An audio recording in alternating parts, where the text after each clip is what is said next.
Hello everybody, this is a Lamley unboxing slash showcase. I did the Boulevard. I thought it was the Fast and Furious, so this has to be Fast and Furious. Just arrived from Mattel. It means it's in stores now. I know people have been finding them. Very excited to open this one because there's two castings that I'm very interested in, and that will be the second portion of this video. We'll do this outdoor unboxing. Nice to be out on the patio. And then we'll get into the studio and do the car show based on what we pull from this case. Really excited about it. I've been waiting for this one for a while, which is not typical for Fast and Furious. I've explained it enough. I don't like the repeats either, but if that means they need, that's the way for Mattel to kind of like move through this licensing and stuff, well then that's totally fine, because if I already have the car, which there's already a couple that are repeats, that's okay. It also means we get some pretty fantastic castings, and that is definitely the case here. So will I take a couple of repeats or even a mix that has a kind of a bad assortment of repeats, a mix that I don't care about, for something like this? 1,000 times over, I will. All right, let's just get to it. Let's open these up. Let's look at, I don't know, I can get a sense of what we've got. All right, no theme to this one. It is just a Fast and Furious Premium Mix 2021 Toyota GR Supra. We have seen this. This might be the third time, right? I think it's been in maybe a 2-pack. I think it's also been obviously in Fast and Furious assortments before. Here are the models. This one is from F9. This is what we're looking for. There are the two. Well, actually, no, the Roadrunner is new too. So 3 new castings that I'm very, very excited about. And so, yeah, we'll get to that. But that one is fine. All right, 2 of those, of course. And then, since we're doing repeats, let's see if we can't get from the bottom here. We'll just get both of these out right now like this. Move this over. There we go. Get a little flowers. And we've got the Nissan 240 SX, the S14. This one has been around for a while too. You at least get new artwork, so if you're a card collector, you're not going to be complaining about that. I am not, so this is a repeat, so I don't even know if I'll open this up, because I mean, maybe I'll compare it, but I've got the older one. I do collect well, the way I do Fast and Furious Premium, I don't collect the Silver Series, I don't collect the basics, unless they're new casting, but I do collect Premium. But if it's a repeat and it's exactly the same as a previous release, I don't add those to the collection. I think that gets redundant, and Hot Wheels does do repeats. But this one hasn't been around in a while in this form with those wheels. I think they've done a wheel variation.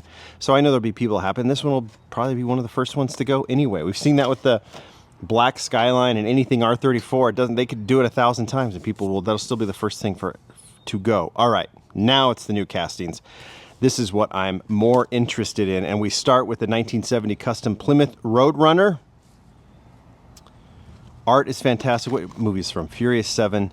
Can't remember the context that it was in, but this one, and we'll definitely open this one up. Roadrunner needs some love. We'll talk about that. Roadrunner definitely needs some love, and the history of the Roadrunner with Hot Wheels needs some love. And so we'll get to that. And then...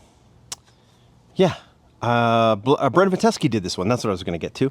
Brendan Vitesky designed this one. We saw this in the sneak peeks. He will do the occasional foray into premium and basic. He's mainly in RLC and some other projects, but he occasionally, and he's the one to do this. He's a muscle car aficionado, and him doing the Plymouth Roadrunner.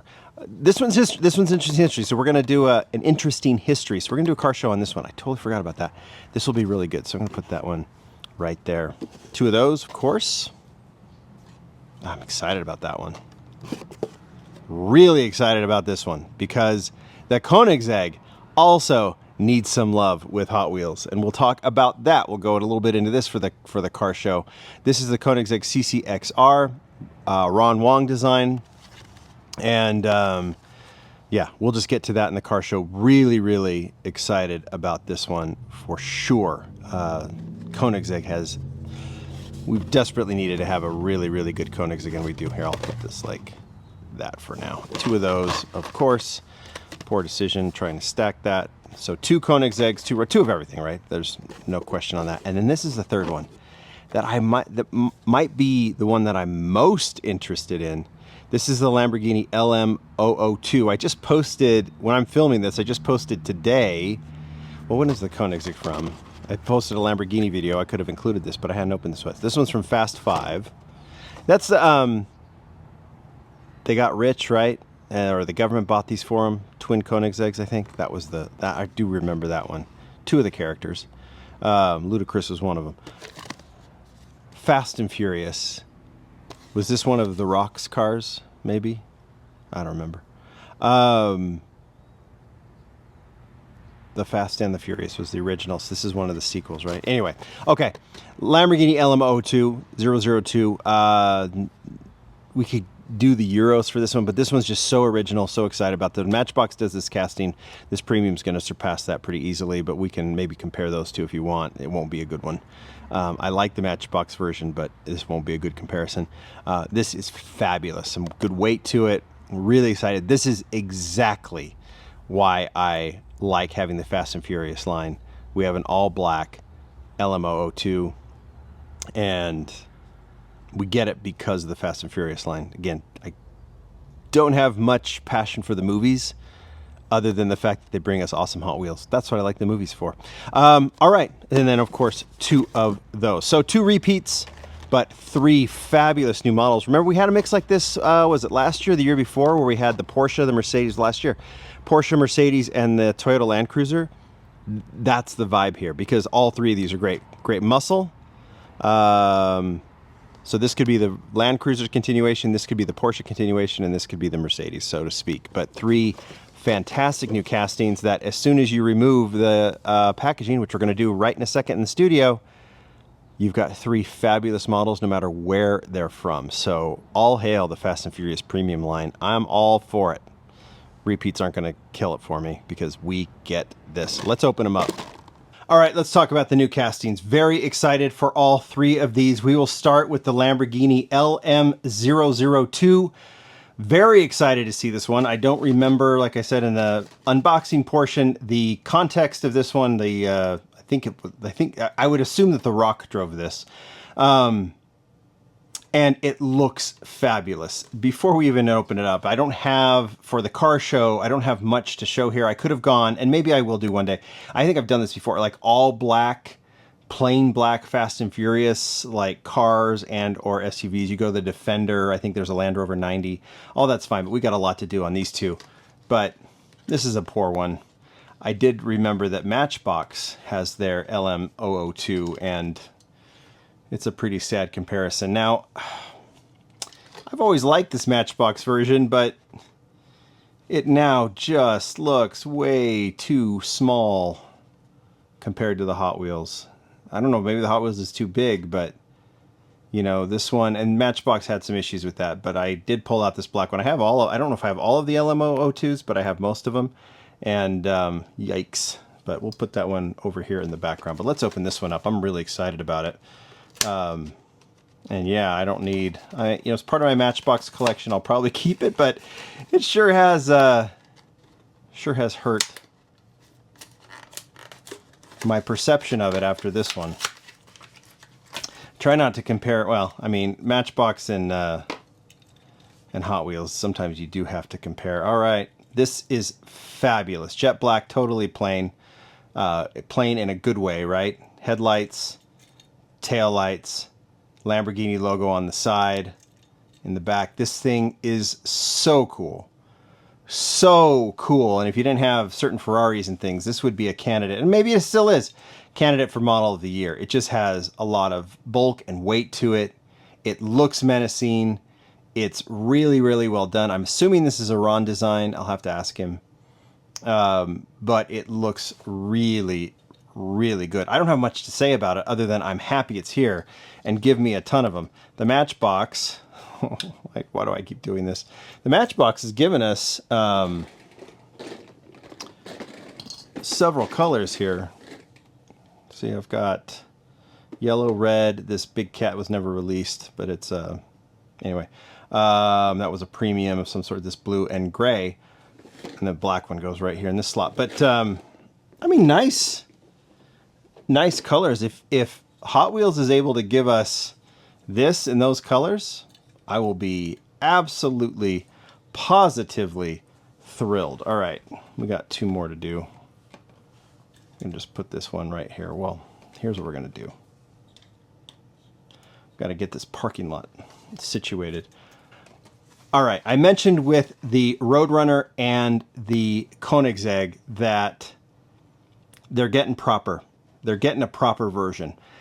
Way the case with this. We'll get to that in a second. But very much, in my view, the case with this to a slightly lesser degree. So before we open it up, I'm going to show you what I have as far as the Plymouth Roadrunner goes in this silhouette, right? And the problem is that the casting that I should pull out, I don't have any of. It's been a super treasure hunt. It's been in the Hot Wheels world for at least 20 years, coming back from that muscle area in the either late 90s, early 2000s. And it's a disaster. It's been modified a little bit. There was like a weird thing where it was kind of like scawampus and like one wheel kind of like stuck out further than the other.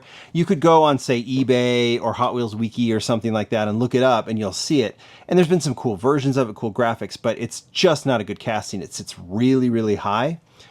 Well, there was a correction made by Junimai, of all people, back in 2008 when he released the this new Roadrunner casting, or at the time it was new, the 70 Plymouth Roadrunner, in this slammed version for Modern Classics. If you remember Modern Classics, this is where the 83 Silverado debuted.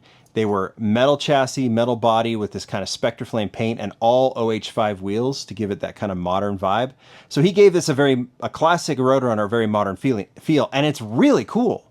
Like, I really like the lowered stance of it. It definitely was proportioned better than the older Roadrunner casting, but there's one problem with it. It's not with the casting, it's with the fact that it's basically ceased to exist. It was released a second time. There was a second color of that in Modern Classics, and which I don't have, and then it was released one more time in Vintage Racing in the Richard Petty livery. And this is fabulous. This is the version to have, if any, right? With the blue Steelies and obviously that signature blue 43 on this one. They've released 3 different ones in Vintage Racing: a Superbird, this one, and maybe was it a GTX, I think. And this one, sitting lower, definitely has a really cool, even though this is supposed to vibe on like a modern stance, it definitely has a great NASCAR look to it and not NASCAR feel to it. And then, poof, it was gone. Never to be seen again. My assumption is, since we haven't seen it in 15 years, that tooling is long, long gone. So, we can ignore the junky casting. We can mourn this loss, but we can celebrate the return with Brendan Vituski's 1970 custom Plymouth Roadrunner. And this looks near perfect. Stance-wise, it's not too low or not too high. Let's just open this up. This one, by the way, Furious 7. Brendan talked about this in some of the sneak peek videos we've done, so we have seen it before, but this is really, really great. Brendan is the person to do it when there's muscle involved. There's other guys that do it. I shouldn't say that. It's only Brendan. But when Brendan does it, he does it really, really well. He does usually RLC, but this thing is fabulous. Color, the black hood, all great, all muscle great. Obviously, like this is, like I've said with the Fast and Furious, it doesn't have to be a Fast and Furious car. It just looks cool. And this will be a great release later, and like hopefully some upcoming muscle mixes. Still think we need to see more muscle in car culture. I agree with everybody. It would be great. But this one with the mag wheels, and like I said, it doesn't sit as low as, I'll just pull out the Petty here. It doesn't sit as low. You could do a Petty version with this one, maybe, right? Maybe the Petty, I mean, maybe the Junimai casting does have a better NASCAR feel, but that's just the Roadrunner perfection. Now, if I showed the other casting, like I said, I don't have any, you'd see a real big difference. But this one is most welcome. So Roadrunners, we'll put them over here. We got the Lamborghini over here.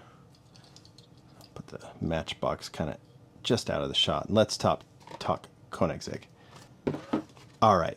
This is truly, finally, a proper Koenigsegg. Ron Wong took it on. Ron Wong, like Brendan is to muscle, Ron Wong is to supercars or hypercars or anything like this. And I think we have Hot Wheels perfection on our hands, and I've been so excited to open this one. I don't know if I even consider myself a Koenigsegg fan. They're, I mean, mind-boggling to see, right? But I want a replica of these, and I want a good one. Where have we been? Well, I think most of you know where we've been. Let me get this parking lot going here. I brought out, I think these are the two Koenigsegg castings. We've got this one, which is the most recently, the Gemera. It's fine. It's fine. Is it a good casting? I don't know. I guess it's better. It's better than this one. This one is the Jesko, right? And it's okay. And with better wheels, this is the original release. With better wheels, it looks better, but always it doesn't look as mean and as fast as maybe a Koenigsegg should. And I know Koenigsegg's can be kind of, I mean, relatively small, but still, it just doesn't have any. I'll just say Hot Wheels didn't capture it, you know. And Hot Wheels don't have to be perfect replicas; they never are, but they have to kind of capture the essence. And okay, granted, I've never driven a Koenigsegg. Call me out on that one, but I don't know if they captured the essence of a hypercar with either of these. This one maybe a little bit more, but it still looks a little bit more like just a deviled egg. And even more so is this one. Now, I have softened to this casting, but when it was first released, and this is the first release, I actually have two because I have the variant, the black portion at the top. This one, not only did I hate the wheels, and they look terrible, they look like wagon wheels, but the casting looked too squished. The big wheels did not help. The high profile tires didn't, like big wide, the big thick tires, and the small rims didn't help either. So this car didn't look right when it was first released, when it debuted. But it just, you know, like if you made the wheels a little smaller in the back, and maybe the rear wheel is slightly larger on the real car, but then what Hot Wheels has to do, if they want to do a large wheel in the back, it looks like this, and then they put these terrible rims on it, and that didn't help the casting, and so the casting has always looked a little too large, or look a little too squashed, like scrunched together. Then when it got better wheels with like proper rims, like, or better rims, it started looking better. It still had the large rims in the back. This one was from Boulevard. It was better. Like, and I definitely admitted that it was better. This one was from Pop Culture, right? Gumball 3000 with all the decos on it. That was, you know, I started softening these because it did look better, and it was, we're like, hey, we got a Koenigsegg. Hot Wheels needs to do a Koenigsegg. This was from the Exotic Envy diorama set. Looked nice in black, especially like the white rims. So this one was very cool. Probably my favorite of those originals of this original Koenigsegg. By the way, too, there was an error because this is the CCXR. They originally called it the CCX and then changed it to the Agera R. Do you notice that? See? And you can actually find both cars with that chassis, and then the corrected one that they kept was the Agera R, of course, because that's what it is. And then Exotic Envy, maybe 2 or 3 years ago, released in red again, slightly different deco-wise than the other ones, but they added the 5 spokes. I think the 10 spokes would work better. We haven't seen this casting with 10 spokes, but we don't need to. Retire this one. Put it to bed.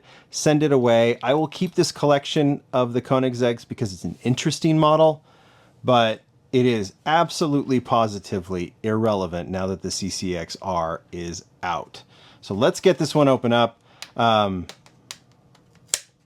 We'll do a comparison, but I don't feel like there's much of a need. It's almost like, I mean, which one should I guess I can pull out the black one. I mean, this one to this one is like the Matchbox to the Hot Wheels here. To me, it's that drastic. I'll before I put them on, there's the front. I mean, look at the noses, right? They're held at the same angle. You tell me which one looks a little more menacing. Let's talk about the rear. Obviously, these aren't the exact same car, but the silhouettes should be very similar. There's the back. There's the top. That's about as close, but look at the front nose. And just look at the proportions. And then, of course, let me just put this one like this. There they are, side to side. And at this angle, at that 3/4 angle. Spoilers. Now let's put it on the turntable. I didn't realize how cool the color is. It's kind of I thought it was kind of gunmetal, but it's got a brown kind of, I wouldn't call it copper. I don't even call it brown either, but some sort of kind of like really cool, like earthy hue to it. Boy, that sounded nerdy, but it does. The chrome 10 spokes really bring it. And yeah, Ron is a designer that says, yes, the rear wheels might be slightly bigger in the back, but when Hot Wheels is unable to replicate that, so just make them the same. I would be very interested to hear from Ron how shrinking this one, you know, and what he did in order to make these lines work perfectly. But that, you know, the Koenigsegg has that kind of, for lack of a better term, it's very boxy. You know, it feels like it's a rectangle. And this one has the sleek sportiness and kind of menace of the Koenigsegg, and also retains that rectangular shape of it. It's amazing. It is. I honestly, I'm more interested in the Lamborghini, and maybe even more interested in the Roadrunner. But I think this one is my favorite and the best of this batch, because it's just, it is a proper Koenigsegg, and I'm very, very happy to have it. Let's balance this out. You guys tell me what you think. I know these are being found in stores. I would assume the Koenigsegg, Lamborghini, and the Roadrunner go. People are probably going to pick up a Supra, and a S15 too. It's a good set. If you just understand you're going to get these repeats or carryovers, you deal with it, right? Buy the ones you want. But I think it's a good set. 3 new castings, nothing to complain about. All right, I want your opinion. Thanks, everybody. Bye.